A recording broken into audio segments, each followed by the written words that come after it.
starvation, suffocation, or illness. You may watch while this happens, or you may be the one being watched by other hopeless souls as you gasp your final breath on the cold floor of the stuffy vehicles. When you arrive at the camp, you're pushed off the vehicle, shoved headfirst into a rather despairing situation. At first, you're led as one big group.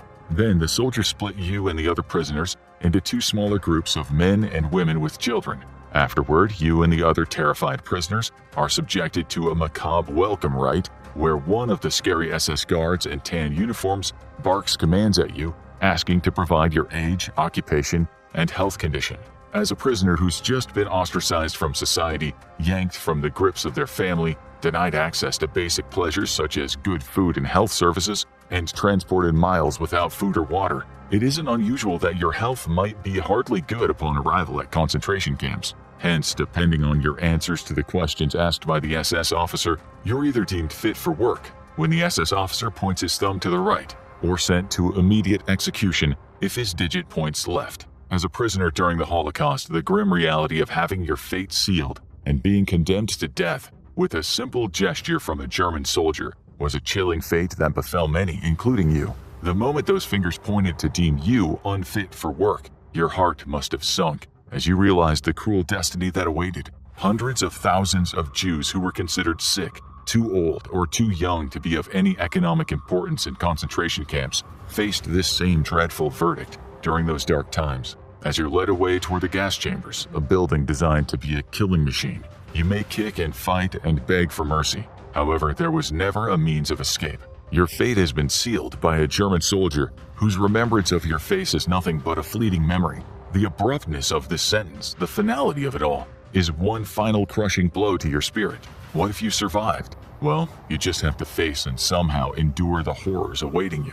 After you experience the extremely dehumanizing process of being segregated into groups surrounded by equally terrified strangers who shared your fate as a Jew and are deemed unworthy to coexist with Germans, you're put through another humiliating process. You're asked to strip yourself of your belongings. Every effect that's connected to your past life has no place in these camps. Clothing, valuables, personal items, everything was taken and piled on a platform, never to be returned.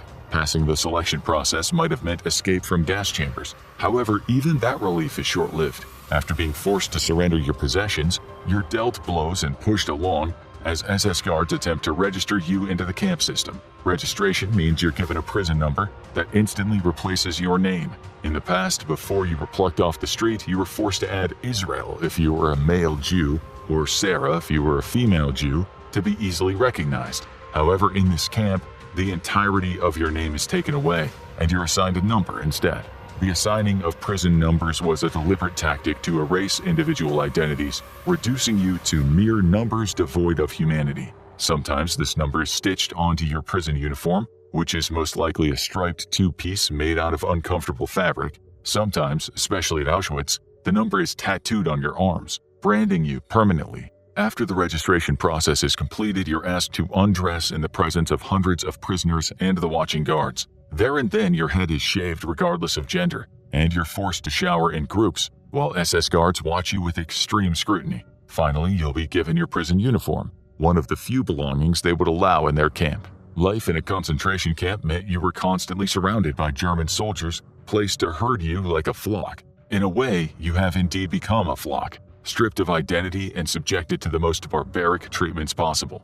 The hierarchical structure in many concentration camps mimics the model established at Dachau, the first Nazi concentration camp. You'll soon discover that the German staff in your camp is led by the Lagerkommandant, or camp commander, and a team of junior officers. Besides these specially trained officers, there were also male and female wardens to whom you had to respond. Similarly, you'll also discover that prisoners have a hierarchical structure of their own, with prisoner supervisors, or capos, being considered your commander. Every other prisoner outside the capos, including yourself, will be assigned colored triangle badges to identify the reason prisoners were placed in camps and facilitate task assignment. Living conditions in the camps are nothing short of destitute. Soldiers given absolute power by Hitler believed that you and the other Jews deserved no better and thus offered the barest minimum they could spare. This means you'll most likely be assigned to barracks that were designed to hold far fewer people than those that ended up crammed inside.